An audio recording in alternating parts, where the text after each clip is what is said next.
Y justamente se prevé que sea a partir de la siguiente semana cuando el Congreso de la Unión comience estos foros de discusión sobre la reforma al Poder Judicial. El Congreso de la Unión llevará a cabo la próxima semana los foros de discusión sobre la reforma al Poder Judicial en distintos puntos del país.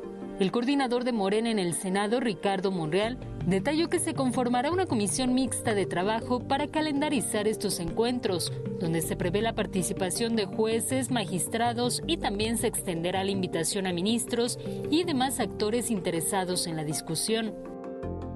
Organice y lleve a cabo foros en modalidad nacional y regional en los que se aborden los temas centrales de la reforma en materia judicial, como son los mecanismos democráticos de elección de jueces, magistrados y ministros, integración y funcionamiento de la Suprema Corte de Justicia de la Nación y reformas a la organización del Poder Judicial. La oposición se congratuló con los foros del Parlamento abierto, pero advirtió que si no se cambia de fondo la iniciativa presidencial será únicamente simulación. Esos foros van a encontrar eco en la mayoría que va a haber en esta Cámara y en la Cámara de Diputados, porque si no son inútiles, o sea, es una perdera de tiempo. Y perdón, pero hemos visto parlamentos abiertos en esta legislatura, en la anterior a esta, que también estuvo el Senado, en donde vimos que pues estos parlamentos simplemente fueron una tomadura de pelo, una pérdida de tiempo para todos, ¿no? Monreal Ávila refirió que junto con la reforma judicial se impulsarán otras 4, la del ISSSTE, beca universal para estudiantes de educación básica, pensión para mujeres de 60 a 64 años y la no reelección en todos los cargos públicos. Verónica Macías, Heraldo Media Group. Y como sucedió en días anteriores, estas declaraciones volvieron a poner en aprietos al peso mexicano. Cerró la jornada ayer en 18 pesos con 74 centavos, lo que significó una caída de casi 1% respecto de la jornada del miércoles. Y llegó casi hasta los 20, en algún momento de la cotización. Ayer el tipo de cambio estuvo cerca de los 20 pesos por dólar, así que pues sigue la incertidumbre, el nerviosismo y la volatilidad en el mercado cambiario. Por cierto, a propósito del peso, Victoria Rodríguez Ceja, la gobernadora del Banco de México, aseguró que el organismo podría intervenir en el mercado cambiario ante los ajustes que está teniendo la moneda mexicana.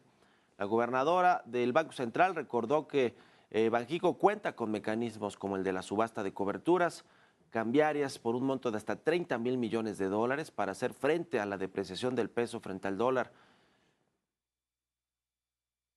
Y pese a la depreciación del peso, el presidente López Obrador aseguró que no dará marcha atrás en el análisis y posible aprobación de la reforma al Poder Judicial.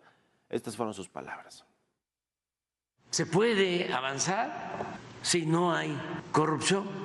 Por eso están equivocados, lo digo de manera respetuosa, quienes están pensando que vamos a dar marcha atrás al propósito de reformar el Poder Judicial, que está podrido, que está dominado por la corrupción, solo porque hay nerviosismo financiero. No, porque sabemos que si limpiamos el Poder Judicial, en el supuesto de que tengamos desajustes en la paridad, al mediano, a largo plazo, eso nos va a ayudar a todos. Bueno, el presidente es muy pragmático a veces, es muy ideológico, porque trae todo este asunto detrás de que se debe de reformar prácticamente todo el sistema público de México, la vida pública con esta cuarta transformación, pero pues él dice, a ver, es práctico en términos de decir, se cae el peso, sí, puede depreciarse, hasta qué punto, no lo sabemos, pero dice que en el mediano plazo, largo plazo, a México le va a funcionar estructuralmente el asunto de la reforma al Poder Judicial. Entonces ahí, si bien muy ideológico es porque se mantiene firme en sus ideas, pues es práctico también en la manera de pensar. No sé si así lo pensaría, por ejemplo, el secretario de Hacienda o quienes están pues haciéndole frente a todo este nerviosismo financiero.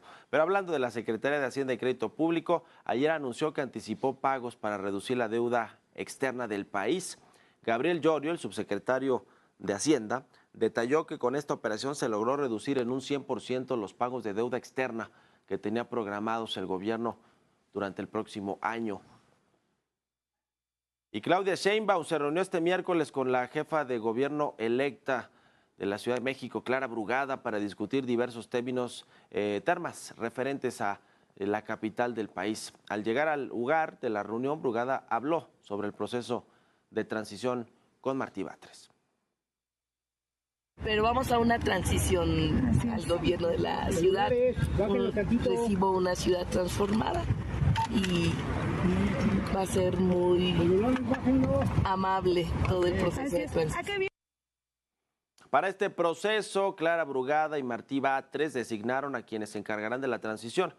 Será Alejandro Encinas quien coordina el equipo de la jefa de gobierno electa, Clara Brugada, mientras que en representación de Martí Batres va Ricardo Ruiz, el secretario de gobierno.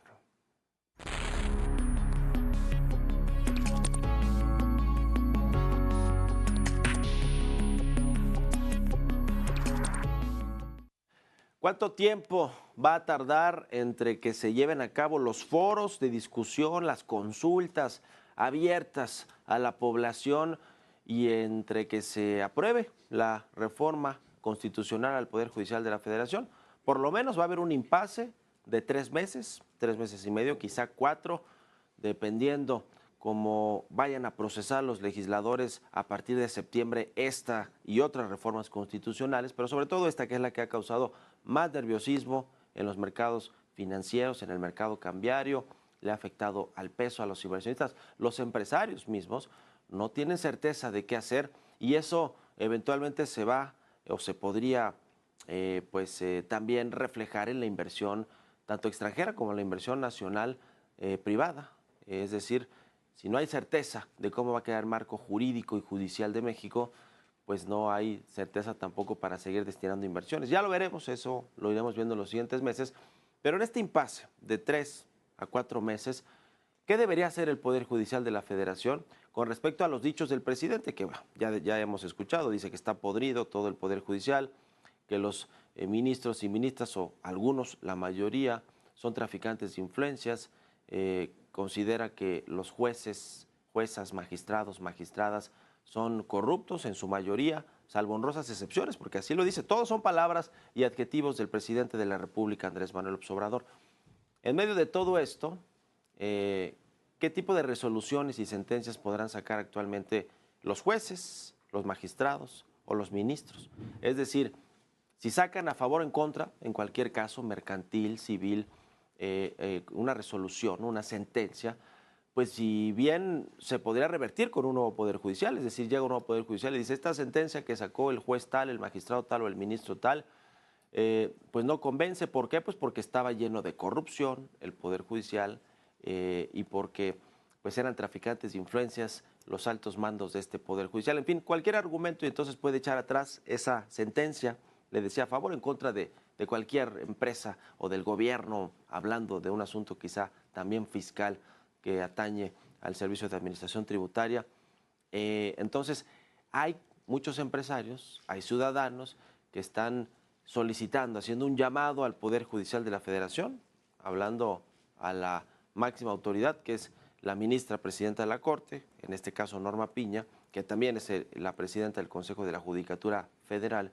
Pues acá hay una especie de tregua, una especie de impasse judicial en el que pues los jueces, magistrados, consejeros, ministros, ministras no hagan resoluciones, digamos, no expidan resoluciones de temas, sobre todo los controvertidos, porque pues bien podrían controvertirse, es decir, echarse abajo estas resoluciones cuando llegue un nuevo Poder Judicial. Entonces hay empresarios, le decía, ciudadanos e incluso abogados que están pues apelando a esta especie de tregua judicial. En tanto se resuelve, ¿no? Se va a consultar ampliamente esta reforma, en tanto se termina de hacer un dictamen que se vaya a votar en las comisiones y que luego eventualmente pase al Pleno para su votación y su aprobación, porque Morena tiene la mayoría calificada en la Cámara de Diputados, le faltan escasos 3 senadores en la Cámara Alta para poder aprobar una reforma constitucional. Seguramente pasará como quede